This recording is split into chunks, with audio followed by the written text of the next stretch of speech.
Shalom saudaraku yang dikasihi Tuhan. Kita kembali melanjutkan pelajaran The Secret of Titus, saudaraku. Kita sudah masuk di dalam ayat yang ke-6 ya. Di ayat yang ke-6, saudaraku. Ayat yang kelima kita sudah melihat di sini bahwa Titus ditugaskan di Kreta. Di ayat yang ke-6 ini syarat seorang tua-tua. Itu lanjutan dari ayat yang kelima, dan menunjuk tua-tua di setiap kota sebagaimana sudah saya pesankan kepadamu. Apa yang dipesankan? Yaitu, nah ini ayat yang ke-6, orang yang tidak bercela, suami dari satu istri, mempunyai anak-anak yang beriman dan tidak dalam tuduhan hidup tidak senonoh atau tidak taat. Ya, ini dalam terjemahan King James Indonesia. Jadi ayat yang ke-6 ini kita mau belajar syarat seorang tua-tua. Ya, ini seorang tua-tua. Sebagai seorang gembala sidang, saudaraku, tidak bisa memilih pelayan Tuhan seenaknya sendiri atau dipilih menggunakan pemikirannya sendiri. Yang penting bagus, yang penting mungkin donasinya besar, atau yang penting mungkin punya uang banyak, dipilih, tidak bisa. Gembala sidang harus mengacu pada kebenaran firman Tuhan. Syarat-syarat seorang tua-tua bisa dipelajari dalam kitab Timotius dan Titus. Tapi kita akan mengerucut dalam kitab Titus dulu. Nanti kalau kita sudah sampai The Secret of Timotius, kita akan belajar lagi dari sisinya dari Timotius. Ya, jadi kita lihat dari kitab Titus saja. Titus 1 ayat 7 sampai 9 itu berisikan tentang syarat-syarat seorang gembala sidang. Tetapi juga syarat-syarat di ayat 7 sampai 9 tetap bisa dipakai menjadi tambahan syarat-syarat seorang tua-tua jemaat, atau dalam kata yang lain itu pemimpin rohani. Jadi ayat yang ke-6 ini memang syarat tua-tua jemaat. Tapi ayat yang ke-7 sampai 9 itu kan syarat gembala sidang. Juga bisa dipakai, saudara. Kita gabungkan syarat-syarat yang ada di dalam ayat yang ke-6 sampai yang ke-10 ini, saudara. Ini, ayo kita gabungkan semua menjadi syarat-syarat seorang pelayan Tuhan, seorang tua-tua sidang, seorang gembala jemaat. Nah, ini kita melihat kembali ke ayat yang ke-6, syarat-syarat seorang tua-tua atau pemimpin rohani. Tua-tua ini artinya orang yang dituakan, elders dalam bahasa Inggris, orang yang sebagai pemimpin rohani, yang digugu dan ditiru, yang bisa dilihat, diteladani hidupnya. Ini seorang tua-tua, pemimpin rohani. Syaratnya adalah ada 4 syarat di sini. Ada 4 syarat. Yang pertama, seorang yang tidak bercela. Dalam bahasa Inggrisnya blameless, atau artinya tidak bisa disalahkan. Dalam bahasa Yunaninya anekletos, nggak bisa disalahkan. Syarat seorang tua-tua adalah tidak bercelah atau tidak bercacat. Ini bukan berarti orang yang sempurna, karena tidak bisa orang sempurna. Sekarang nggak ada orang sempurna langsung naik ke surga. Jadi tua-tua ini bukan orang sempurna. Kalau ditulis syaratnya tidak bercelah, ini orang biasa, ya seperti kita, manusia biasa, tetapi bisa tidak bercelah, bisa tidak dapat disalahkan. Nah, inilah bukti bahwa kehendak Allah adalah hidup suci, tidak bercacat. Itu ada, saudaraku. Janji tidak pernah jatuh itu bukan sekedar janji. 2 Petrus 1 ayat 10 ini ditegaskan di dalam Titus 1 ayat 6. Dalam memilih tua-tua sidang atau pemimpin-pemimpin rohani, harus orang yang tidak bercela. Ini, saudaraku, ini kewajiban bagi pemimpin rohani. Saat orang berdosa, bertobat dan percaya Tuhan Yesus Kristus, maka hidup ini sudah diperdamaikan dengan Tuhan, sehingga hidupnya menjadi kudus dan tak bercela, Kolose 1:22. Tetapi enggak berhenti sampai di situ, harus dipertahankan tetap suci. Hidup dalam kesucian nggak bisa dengan kekuatan sendiri. Ya, saya sudah percaya Tuhan Yesus, saya mau hidup suci, tapi dengan kekuatan sendiri nggak bisa. Kita harus minta video yang sebelumnya, anugerah Allah. Kita harus isi dengan kebutuhan-kebutuhan pokok rohani. Ya, selalu sharing kali ini. Hidup suci, pikul salib, persekutuan, doa, baca Alkitab, ibadah, dan pelayanan harus ada terus dalam hidup kita, saudaraku, sehingga kuat. Kita minta anugerah Tuhan, jadilah kuat oleh anugerah Tuhan. Di pihak Allah itu konstanta yang pasti akan menguatkan kita. Di pihak kita harus mau bertekun dalam iman, tetap berkomitmen hidup dalam kesucian, sehingga klop kita berkomitmen, Allah juga konstanta, Allah akan menjaga kita. Ini saudaraku ya, hidup dalam kesucian. Roh dan tubuh daging itu selalu berlawanan. Gak bisa, keinginan roh, keinginan daging itu selalu berlawanan. Nah, kalau kita beri makan daging kita, mungkin dengan tontonan pornografi, tontonan kekerasan, dengan macam-macam keduniawian, roh gak pernah diberi makan. Akhirnya apa yang terjadi? Dagingnya kuat, mengindas roh. Roh pengen baca kitab, malas. Roh pengen ibadah, apalagi di pandemi ini harus live streaming. Malas lah live streaming pagi-pagi, malas. Nanti aja siang-siang, aduh kok malas ya, lebih enak nonton Netflix daripada ini live streaming. Akhirnya roh makin mati, lemah akhirnya mati, hidup dalam dosa. Ya, oleh karena itu daging ini jangan diberi makan, dimatikan, di-off-kan. Itu kata Roma 6 ayat yang ke-6, dikatargeokan. Bahasa Yunaninya di-off-kan, seperti volume radio zaman dulu itu off.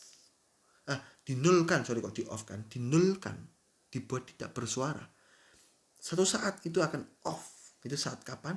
Saat Tuhan Yesus datang kedua kalinya, kita diangkat, kita masuk dalam pengangkatan, ikut dalam pengangkatan itu off, daging benar-benar off, tidak bisa berbuat dosa lagi. Saat ini daging hanya bisa dinulkan ini, tak boleh bersuara.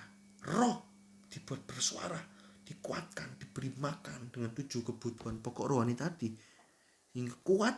Daging lemah, gampang nolak dosa. Mau ditawari perkara pornografi, gak mau. Mau ditawari untuk menipu, gak mau, tolak terus. Ada lagu sekolah minggu kan, bila iblis menyuruhku mencuri, gak mau. Bila iblis menyuruhku berbohong, gak mau. Bila iblis menyuruh untuk marah, gak mau. Lebih baik ku usir dalam nama Yesus. Ini terus kuatkan, menguatkan rohani untuk mengalahkan keinginan daging. Ya, ini yang pertama, tidak bercacat celah, tidak bisa disalahkan, sehingga nggak jadi batu sandungan. Kamu katanya tua-tua sidang, katanya pemimpin rohani, kok berzina? Nah, itu kan disalahkan. Tapi kalau kita hidup dalam kesucian, nggak bisa disalahkan. Suci itu, dimensi kesucian itu kapan saja, di mana saja, dalam hal apa saja, dulu, sekarang, dan yang akan datang, suci. Itu suci, saudaraku. Kudus dalam berbagai segi. Yuk kita, kalau kita ditunjuk Tuhan sebagai pemimpin rohani, yuk syarat pertama, tidak bercelah. Tidak bercelah. Nah, memang saudaraku, tidak bercelah ini juga erat hubungannya dengan orang yang baru bertobat. Orang baru bertobat memang jangan diberi jabatan sebagai pemimpin, karena baru bertobat seperti bayi yang baru lahir, harus ditumbuhkan dulu, sehingga kalau menjadi dewasa baru. Oleh karena itu jangan lihat, soge, kaya, meskipun baru jadi Kristen, gak apa-apa dikasih pemimpin supaya uangnya ngalir. Wah, dosa tuh, gembala sidang kalau seperti itu. Kalau kita sebagai pemimpin mengangkat ngangkat pelayan-pelayan Tuhan seperti itu, wah ya dosa kita. Kita harus sesuai kriteria Tuhan, tidak bercelah. Loh, kalau baru bertobat pelayanannya apa? Ya pelayanannya oke lah, bersaksi di persekutuan sel. Ikutilah kebaktian dulu, bersekutu, pelayanan, bersaksi di dalam hidup sehari-hari. Oke. Jangan orang baru bertobat ini ya, biasanya ini. Wah, artis baru bertobat. Wah, diajak pelayanan kesaksian di mana-mana. Jangan nanti jadi batu sontohan. Karena rohnya belum kuat, saudaraku. Apalagi kalau digaji, diberi upah. Waduh, nanti salah penglihatan. Lihatnya upah.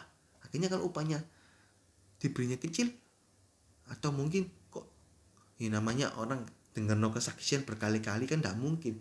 Gereja A ngundang selesai ya pasti nggak ngundang lagi. Diundang gereja B, gereja C, muter habis gereja yang diundang. Ya nggak ada job, istilah dalam tanda kutip. Akhirnya kecewa, dua orang Kristen tidak punya kasih lah, itu loh. Karena rohani nggak bertumbuh, hanya kesaksian. Kalau lihat artis baru bertobat, ya hidup dalam kekudusan di gereja, setia. Kalau mau bersaksi, bersaksilah dalam hidup sehari-hari tanpa perlu dilihat orang. Hiduplah dalam kehidupan sehari-hari, tak usah diekspos. Kalau mau jadi pemimpin, nanti kalau udah dewasa, rohani kuat, teruji, mungkin setahun, 2 tahun, 3 tahun, oke, teruji, baru diberi kepercayaan. Mungkin setahun oke lah diberi kepercayaan untuk apa? Mimpin ya persekutuan 2-3 orang, boleh, gak apa-apa.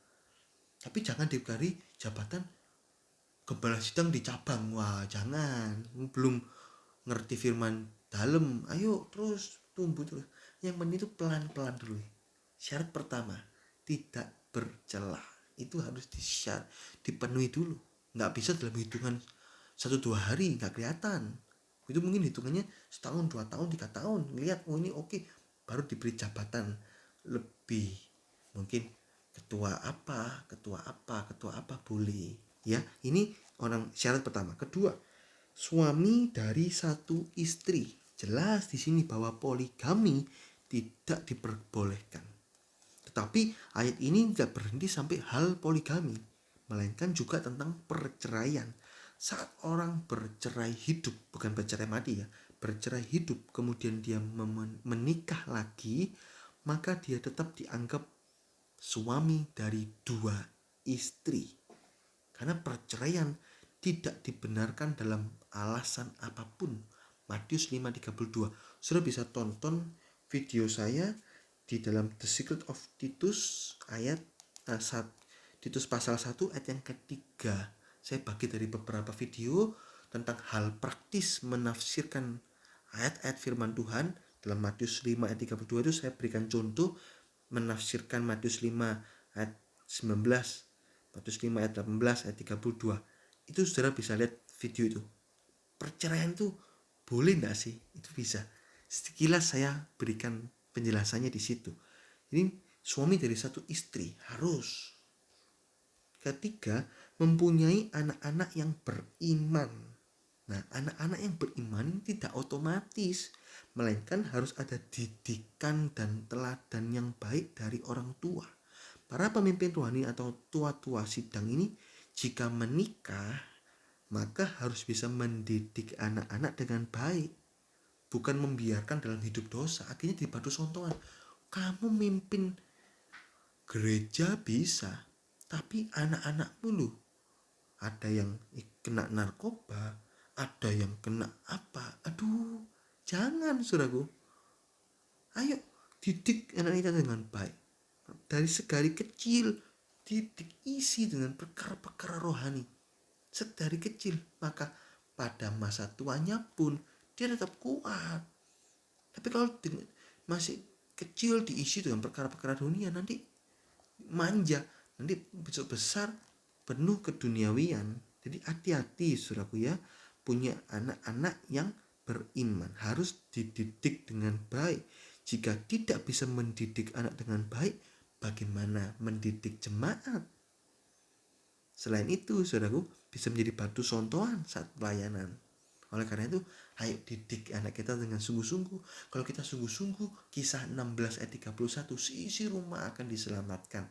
Kita didik dengan firman Tuhan. Ayo kita doa. Kalau mungkin anak kita nakal, doakan, Tuhan tolong selamatkan anak saya. Dan kita nasihati, tegas. Nah, kamu nakal. Kamu tidak beri pelayanan dalam gereja. Papa gak akan kasih kamu jabatan pelayanan dalam gereja. Karena kamu nakal.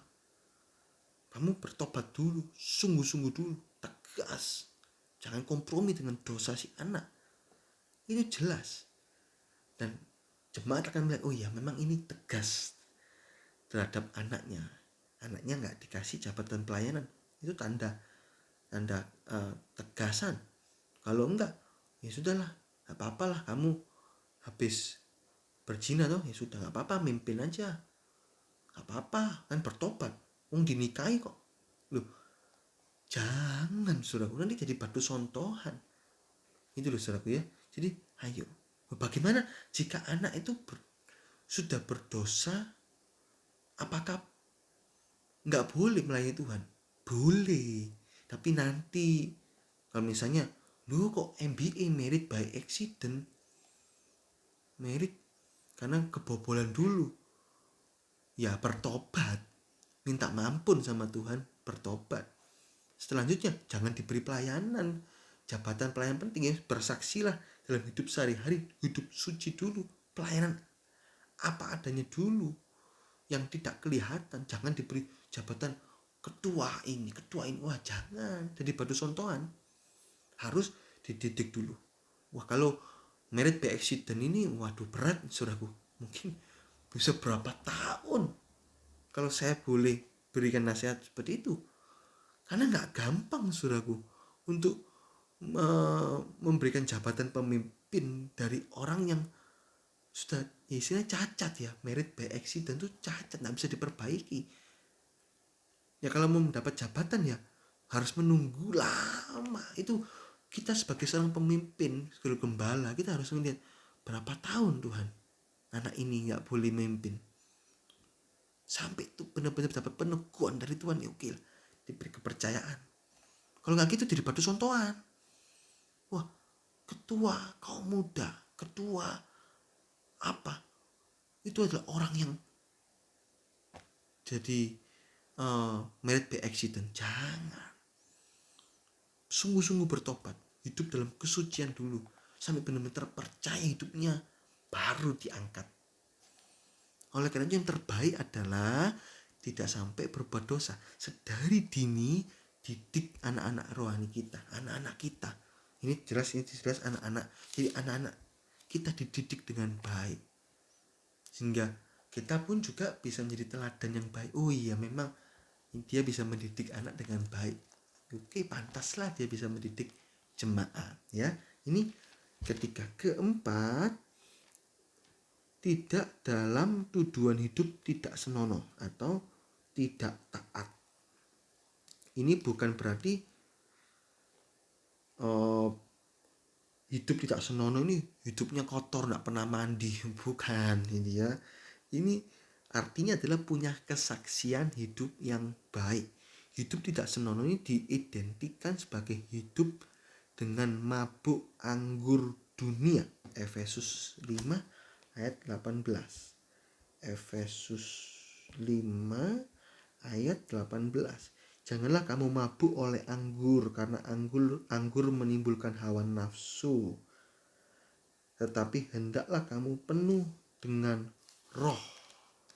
Nah ini ya, ini syarat seorang pemimpin rohani, yaitu tidak terikat oleh keduniawian seperti orang-orang yang tidak mengenal Allah.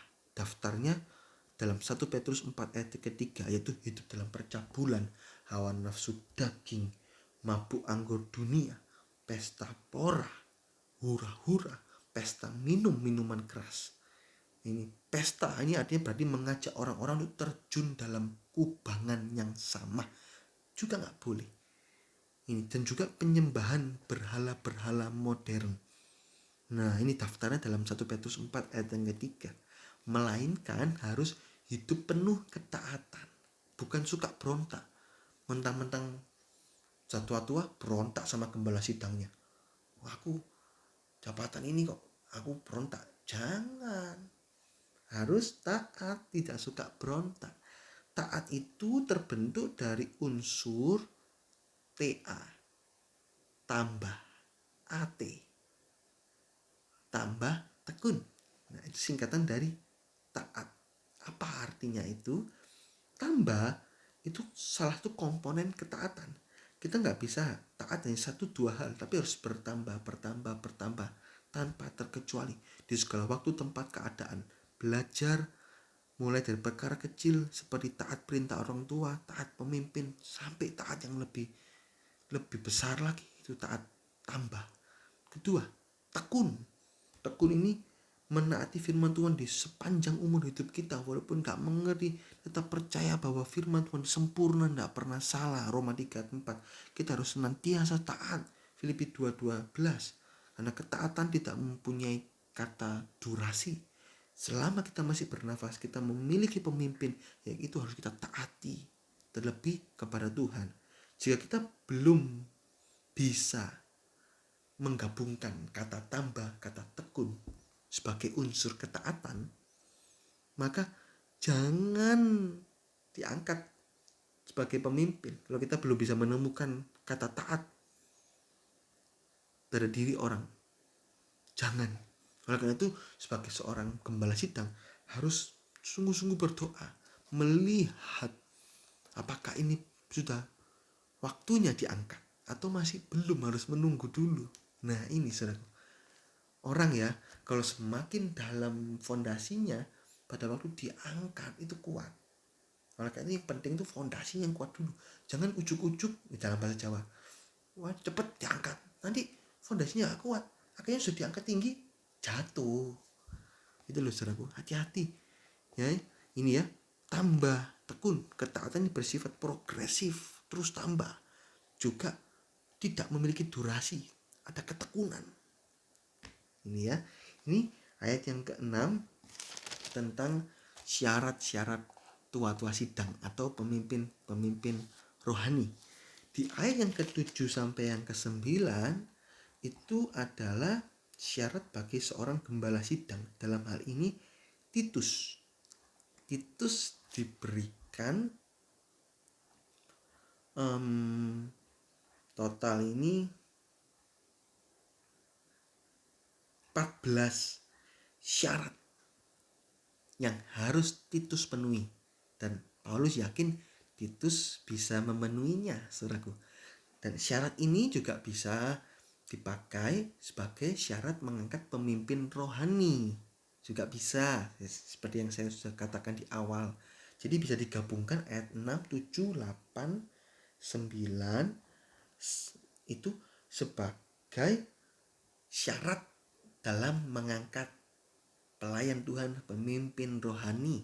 Ini saudara, terutama pemimpin rohani. Dan juga bisa dipakai sebagai syarat mengangkat gembala sidang cabang. Itu kalau sebagai seorang gembala sidang utama, ya kalau kita mau misalnya kita dapat visi dapat beban dari Tuhan untuk membuka cabang di satu kota tertentu, ya kita tentu akan mengangkat gembala di sana. Ya gak boleh sembarangan, harus punya syarat-syarat ini. Gak boleh, oh saya mau jadi gembala sedang di kota itu. Loh, kenapa kok tiba-tiba mau? Iya om, itu kotanya lo besar om. Ya pasti penghasilannya banyak. Wah, ya jangan diangkat saudaraku. Atau kita angkat siapa ya?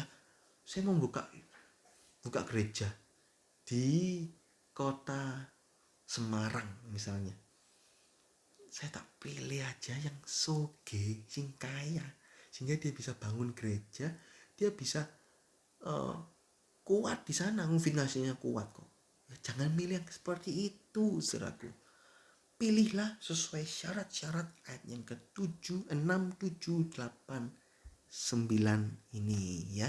Jadi video yang datang kita akan melihat syarat-syarat gembala sidang. Ada 14 syarat yang harus Titus penuhi, tetapi Titus berhasil memenuhinya, saudaraku. Titus sudah teruji. Ya, puji Tuhan, Tuhan Yesus memberkati.